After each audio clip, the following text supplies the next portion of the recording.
శ్రీమాత్రే నమః. అందరికీ నమస్తే అండి. నేను మీ లక్ష్మీ ప్రసన్న. మనం కొవ్వూరు వారాహి పీఠంలో ఉన్నాము. అతి శక్తివంతమైన ఎంతో పవర్ఫుల్ నవరాత్రులు దగ్గరలో ఉన్నాయండి. మనకు అతి దగ్గరలో ఉన్నాయి. జూన్ 26 నుండి జూలై 4వ తారీఖు వరకు గుప్త నవరాత్రులు మన వారాహి పీఠంలో చాలా అంగరంగ వైభవంగా జరగనున్నాయి. ప్రతి ఒక్కరు కూడా పూజా కార్యక్రమాల్లో కావచ్చు, లేదా అన్నదాన కార్యక్రమాల్లో కానీ, హోమంలో కానీ ప్రతి ఒక్క భక్తులు కూడా పాలు పంచుకోవచ్చు అనమాట. ఆ డీటెయిల్స్ అన్నిటి కోసం మన వారాహి పీఠం ట్రస్ట్ సభ్యులను సంప్రదించవచ్చు, లేదా నేను ఈ వీడియో కింద నంబర్స్ ఇస్తానండి. మన నంబర్స్ ఇస్తాను, ట్రస్ట్కి సంబంధించిన నంబర్స్. ఆ నంబర్స్ని కూడా మీరు సంప్రదించి పూర్తి డీటెయిల్స్ అయితే పొందవచ్చు. జూన్ 26 నుండి జూలై 4వ తారీఖు వరకు అమ్మవారి నవరాత్రులు జరుగుతున్నాయి కాబట్టి రాత్రి సమయంలో 7 గంటలకి కుంకుమ పూజలు ఉంటాయండి. ఎవ్రీడే కుంకుమ పూజ జరుగుతుంది గోత్రనామాలతో. అలాగే ఆఖరి రోజు అంటే 4వ తారీఖు రాత్రి 7 గంటలకి హోమం ఉంటుంది, హోమం నిర్వహించబడుతుంది. అయితే బుధవారం సెలవుగా మనం ప్రకటించాం కాబట్టి బుధవారం రోజు ఏదైనా పర్వదినం వస్తే, పుణ్యప్రదమైన రోజులు వస్తే వారాహి పీఠం తెరవబడుతుందని అప్పుడు మెన్షన్ చేసాం మనము. కాబట్టి వారాహి నవరాత్రులు చాలా పుణ్యప్రదమైన నవరాత్రులు కాబట్టి బుధవారం కూడా, వారాహి నవరాత్రుల్లో వచ్చే బుధవారం కూడా వారాహి పీఠం తెరవబడుతుంది. ప్రతి ఒక్కరు కూడా గమనించాలి. అలాగే అభిషేకం ఏదైతే ఉందో అది అమ్మవారిని మనము కలశ స్థాపన చేసే రోజు మూల విరాట్కి అంటే జూన్ 26వ తారీఖున మనము అభిషేకం చేసి అప్పుడు అమ్మవారిని కలశ స్థాపన చేస్తాం. కాబట్టి ఆ రోజు పంచమి వస్తుంది కదా, మన వారాహి నవరాత్రుల్లో వచ్చే పంచమికి అయితే మాత్రం అభిషేకం ఉండదు. ఇది కూడా ప్రతి ఒక్క భక్తుడు గమనిస్తారని ఆశిస్తున్నాము.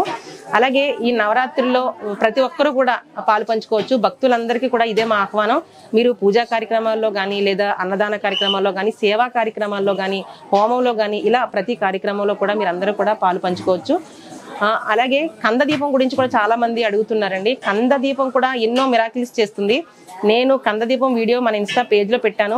ఆ వీడియో కింద కనుక మీరు కామెంట్స్ చదివితే వేలాది మంది కందదీపం పెట్టుకున్న తర్వాత మేము హౌస్ తీసుకున్నామని, లేదంటే మాకు జాబ్ వచ్చిందని, లేదంటే మాకు సంతానం కలిగిందని, మాకు వివాహం జరిగిందని, లేదా ఇలా ల్యాండ్ ఇష్యూస్ గత కొంతకాలంగా ఉన్న ల్యాండ్ ఇష్యూస్ క్లియర్ అవుతున్నాయని, అది కూడా నేను 16 శుక్రవారాలు చేసుకోమని చెప్పాను. ఒక 2వ వారం 3వ వారంలోనే క్లియర్ అవుతున్నాయని ఎంతో మంది చెప్తూ ఉంటే నిజంగా చాలా సంతోషం అనిపిస్తుంది. వారాహి అమ్మవారి కందదీపానికి అంత శక్తి ఉంది అనమాట.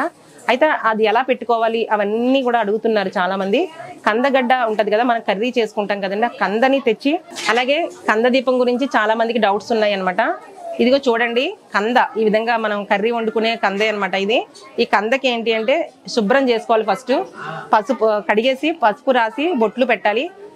తర్వాత ఇందులో చాలా మంది అడుగుతున్నారు కంద సైజ్ ఎంత తీసుకోవాలి, ఎన్ని ఒత్తులు వేయాలి, ఏ నూనె పోయాలి, ఇలాంటివన్నీ అడుగుతున్నారు. మీకు ఒక విషయం చెప్పాలండి, ఎప్పుడు కూడా ఏ పూజకైనా సరే, ఏ వ్రతానికైనా సరే భక్తి శ్రద్ధలు ముఖ్యమన్నమాట. అంతే తప్ప ఈ ఒత్తుల దగ్గర ఇలాంటి విషయాల దగ్గర మన పూజ అనేది ఆగిపోకూడదు. కాబట్టి భక్తి శ్రద్ధలు అనేది ముఖ్యమైనది, ఒకటి గుర్తుపెట్టుకోండి. ఫస్ట్ పసుపు రాసి కందకి చుట్టూ ఇలా బొట్లు పెట్టాలి, కుంకుమ బొట్లు పెట్టి తర్వాత హోల్లా చేయాలి. కొంతమంది కంద మీద దీపం పెడుతున్నారు, అంటే కంద మీద ప్రమిది పెట్టి దీపం పెడుతున్నారు. అలా కాదండి, కందలోనే హోల్ చేయాలి, లోపల గుంటలాగా చేసి అప్పుడు ఇందులో ఆవు నెయ్యి పోసి ఒత్తులు వేయాలన్నమాట. కొంతమంది చాలా మంది ఫోన్ చేసి నన్ను అడుగుతున్నారు ఒత్తులు ఎన్ని వేయాలి అని. ఆ ఒత్తుల దగ్గర కూడా మన ఆగిపోకూడదండి భక్తి అనేది. మీరు ఎన్నైనా వేయచ్చు, ఒక 5 కానీ 3 కానీ మీ శక్తి వేయండి. ఆ విధంగా ఆ కందదీపం పెట్టుకుని నైట్ శుక్రవారం రాత్రి సమయంలో పెట్టాలి అనమాట. 6 తర్వాత ప్రదోషకాలం తర్వాత ఎప్పుడైనా పెట్టచ్చు, 7, 8 అలా మీ ఇష్టం. ఆ టైంలో పెట్టుకుని మీరు వారాహి అమ్మవారి అష్టోత్తరం కానీ, అష్టోత్తరము, స్తుతి, కవచం ఇవన్నీ ఉంటాయి, చదువుకోవచ్చు. లేదా అమ్మవారికి సంబంధించిన 12 నామాలు ఉంటాయండి, వారాహి అమ్మవారికి సంబంధించిన నామాలు, అవి కూడా చదువుకోవచ్చు మీరు. అంటే అష్టోత్తరం అంతా చదవలేకపోతున్నామని కూడా కొంతమంది అంటున్నారు. అలాంటి వాళ్ళు అమ్మవారి 12 నామాలు చదువుకోండి శక్తి కొలది. అలాగే ఈ కందని ఏం చేయాలని అడుగుతున్నారు చాలా మంది. కందని ఏంటి అంటే ఫస్ట్ ఆవుకి పెడితే చాలా మంచిదండి. ఆవుకి పెట్టచ్చు, లేదా మీరు కర్రీ వండుకుని తినొచ్చు, లేదా పారే నీటిలో వేసేయచ్చు అనమాట. ఆ విధంగా చేసుకోవాలి. అలాగే అమ్మవారికి నైవేద్యంగా ఏం పెట్టాలని అడుగుతున్నారు చాలా మంది. అమ్మవారికి పానకం అంటే చాలా ఇష్టం. దానిమ్మ గింజలు, పులిహోర, దద్దోజనం, చక్ర పొంగలి, ఇలా మీరు లలిత అమ్మవారికి ఏదైతే సమర్పిస్తారో ఇవన్నీ చేయలేని వాళ్ళు భక్తి శ్రద్ధలతో బెల్లం మొక్కెట్టినా సరే అమ్మవారు కరుణిస్తుంది అనమాట. ఎప్పుడు కూడా చెప్తున్నాను కదా, హంగు ఆర్భాటాల కంటే కూడా మనకి భక్తి అనేది ప్రధానం అనమాట. ఆ విధంగా మీరు అమ్మవారిని పూజిస్తే మీ అందరికీ కూడా అమ్మవారి అనుగ్రహం కలుగుతుంది. అయితే ఇప్పుడంటే ఇంకొక విషయము, ఇక్కడ అమ్మవారు ఏ విధంగా వచ్చింది కంటిన్యూ చెప్తున్నాను నేను.